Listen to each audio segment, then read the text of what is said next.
ओम गम गणपते नमः। श्रीमद् भगवद गीता छठे अध्याय हिंदी में।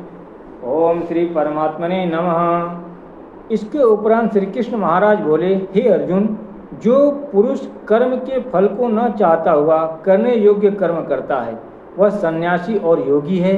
और केवल अग्नि को त्यागने वाला सन्यासी योगी नहीं है तथा केवल क्रियाओं को त्यागने वाला भी सन्यासी योगी नहीं है।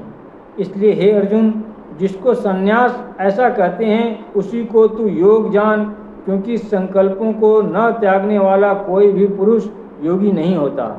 समत्व बुद्धि रूप योग में आरूढ़ होने की इच्छा वाले मननशील पुरुष के लिए योग की प्राप्ति में निष्काम भाव से कर्म करना ही हेतु कहा है, और योगारूढ़ हो जाने पर उस योगारूढ़ पुरुष के लिए सर्व संकल्पों का अभाव ही कल्याण में हेतु कहा है। जिस काल में न तो इंद्रियों के भोगों में आसक्त होता है तथा न कर्मों में ही आसक्त होता है, उस काल में सर्व संकल्पों का त्यागी पुरुष योगारूढ़ कहा जाता है। यह योगारूढ़ता कल्याण में हेतु कही है, इसलिए मनुष्य को चाहिए कि अपने द्वारा अपना संसार समुद्र से उद्धार करे और अपने आत्मा को अधोगति में न पहुँचाए,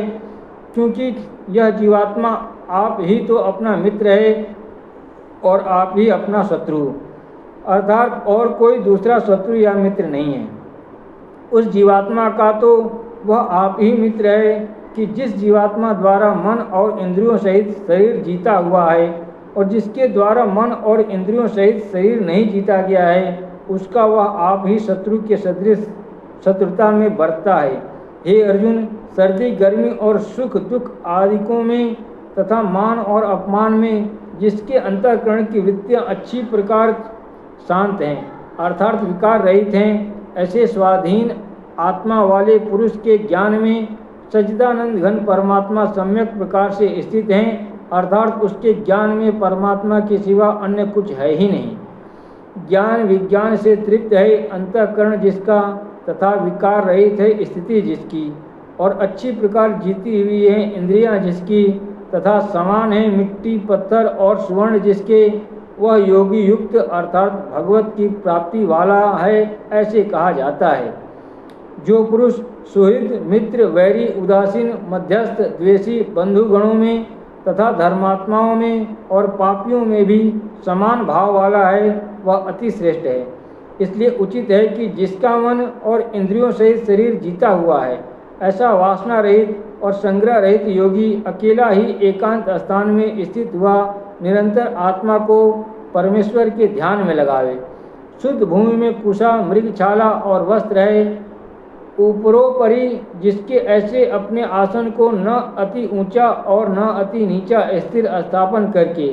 और उस आसन पर बैठकर तथा मन को एकाग्र करके चित्त और इंद्रियों की क्रियाओं को वश में किया हुआ अंतःकरण की शुद्धि के लिए योग का अभ्यास करे। उसकी विधि इस प्रकार है कि काया सिर और ग्रीवा को समान और अचल धारण किए हुए दृढ़ होकर अपनी नासिका के अग्रभाग को देखकर अन्य दिशाओं को न देखता हुआ और ब्रह्मचर्य के व्रत में स्थित रहता हुआ भय रहित तथा अच्छी प्रकार शांत अंतःकरण वाला और सावधान होकर मन को वश में करके मेरे में लगे हुए चित्त वाला और मेरे परायण हुआ स्थित होवे। इस प्रकार आत्मा को निरंतर परमेश्वर के स्वरूप में लगाता हुआ स्वाधीन मन वाला योगी मेरे में स्थित रूप परमानंद पराकाष्ठा वाली शांति को प्राप्त होता है। परंतु हे अर्जुन, यह योग न तो बहुत खाने वाले का सिद्ध होता है और न बिल्कुल न खाने वाले का,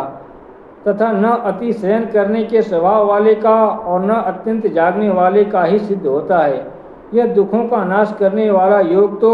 यथा योग्य आहार और विहार करने वाले का तथा कर्मों में यथा योग्य चेष्टा करने वाले का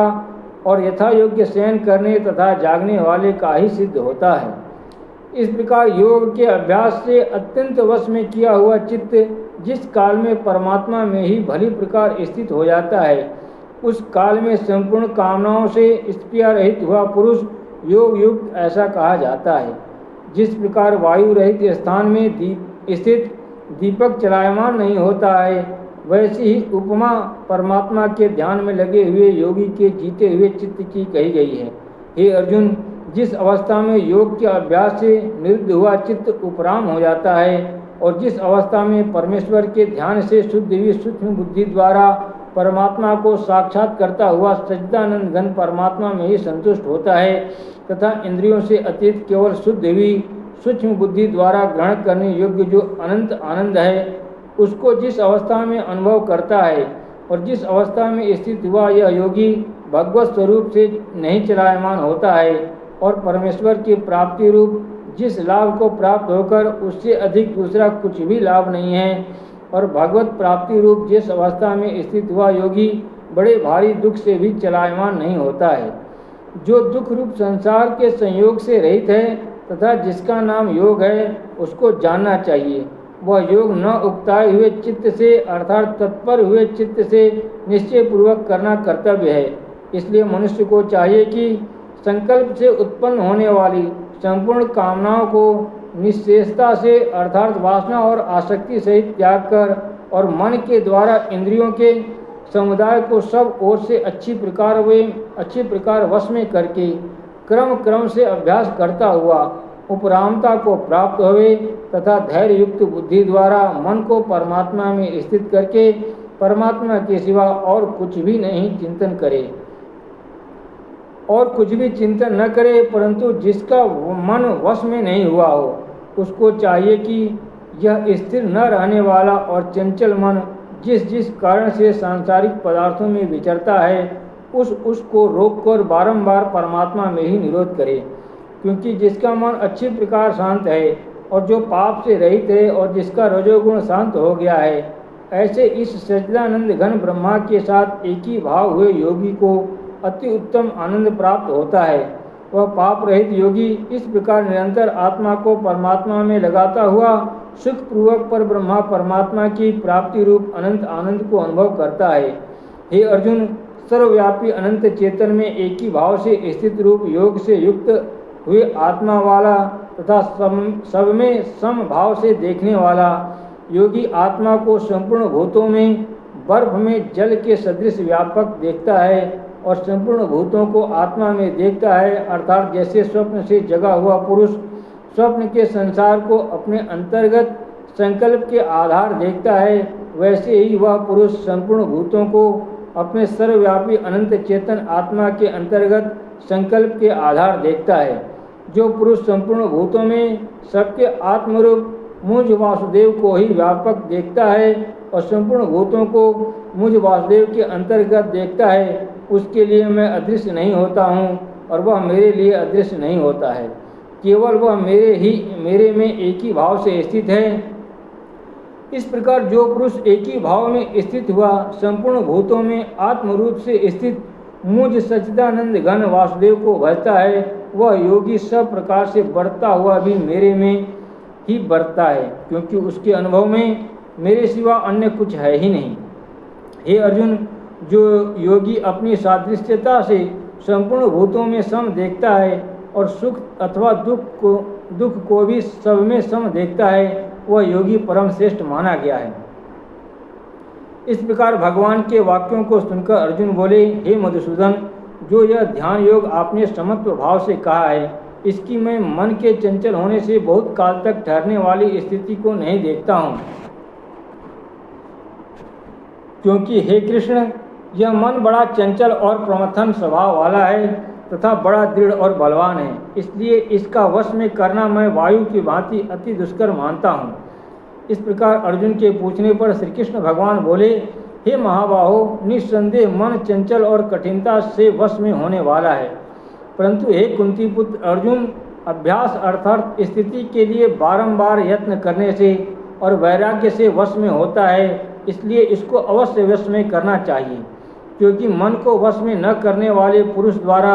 योग दुष्प्राप्य है, अर्थात प्राप्त होना कठिन है, और स्वाधीन मन वाले प्रयत्नशील पुरुष द्वारा साधन करने में प्राप्त होना सहज है, यह मेरा मत है। इस पर अर्जुन बोले, हे कृष्ण, योग से चलायमान हो गया है मन जिसका, ऐसा शिथिल यत्न वाला श्रद्धा युक्त पुरुष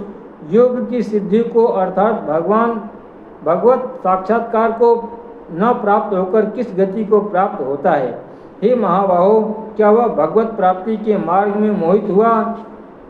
आश्रय रहित पुरुष छिन्न भिन्न बादल की भांति दोनों ओर से अर्थात भगवत प्राप्ति और सांसारिक भोगों से भ्रष्ट हुआ तो नष्ट तो नहीं हो जाता है। हे कृष्ण, मेरे इस संशय को संपूर्णता से छेदन करने के लिए आप ही योग्य हैं, क्योंकि आपके सिवा दूसरा इस संशय का छेदन करने वाला मिलना संभव नहीं है। इस प्रकार अर्जुन के पूछने पर श्री कृष्ण भगवान बोले, हे पार्थ, उस पुरुष का न तो इस लोक में और न परलोक में ही नाश होता है, क्योंकि हे प्यारे, कोई भी शुभ कर्म करने वाला अर्थात भगवत अर्थ कर्म करने वाला दुर्गति को नहीं प्राप्त होता, किंतु वह योग भ्रष्ट पुरुष पुण्यवानों के लोकों को अर्थात स्वर्ग आदि उत्तम लोकों को प्राप्त होकर उनमें बहुत वर्षों तक वास करके शुद्ध आचरण वाले श्रीमान पुरुषों के घर में जन्म लेता है। अथवा वैराग्यवान पुरुष उन लोकों में न जाकर ज्ञानवान योगियों के ही कुल में जन्म लेता है। परंतु इस प्रकार का जो यह जन्म है सो संसार में निस्संदेह अति दुर्लभ है। वह पुरुष वहाँ उस पहले शरीर में साधन किए हुए बुद्धि के संयोग को अर्थात समत्व बुद्धि योग के संस्कारों को अनायास ही प्राप्त हो जाता है। और हे कुरुनंदन, उसके प्रभाव से फिर अच्छी प्रकार भगवत प्राप्ति के निमित्त यत्न करता है। वह विषयों के वश में हुआ भी उस पहले के अभ्यास से ही निस्संदेह भगवत की ओर आकर्षित किया जाता है तथा समत्व बुद्धि रूप योग का जिज्ञासु भी वेद में कहे हुए सकाम कर्मों के फल को उल्लंघन कर जाता है। जबकि इस प्रकार मंद यत्न प्रयत्न करने वाला योगी भी परम गति को प्राप्त हो जाता है। तब क्या कहना है कि अनेक जन्मों से अंतःकरण की शुद्धि रूप सिद्धि को प्राप्त हुआ और अति प्रयत्न से अभ्यास करने वाला योगी संपूर्ण पापों से अच्छी प्रकार शुद्ध होकर उस साधन के प्रभाव से परम गति को प्राप्त होता है अर्थात परमात्मा को प्राप्त होता है। क्योंकि योगी तपस्वियों से श्रेष्ठ हैं और शास्त्र के ज्ञान वालों से भी श्रेष्ठ माना गया है तथा सकाम कर्म करने वालों से भी योगी श्रेष्ठ है। इसमें हे अर्जुन तू योगी हो, इससे हे अर्जुन तू योगी हो। हे प्यारे, संपूर्ण योगियों में भी जो श्रद्धावान योगी मेरे में लगे हुए अंतरात्मा से मेरे को निरंतर भजता है वह योगी मुझे परम श्रेष्ठ मान्य है। इति श्रीमद् भगवद गीता रूपी उपनिषद एवं ब्रह्मा विद्या तथा योग शास्त्र विषयक श्री कृष्ण और अर्जुन के संवाद में आत्म संयम योग नामक छठा अध्याय। ओम नमः शिवाय।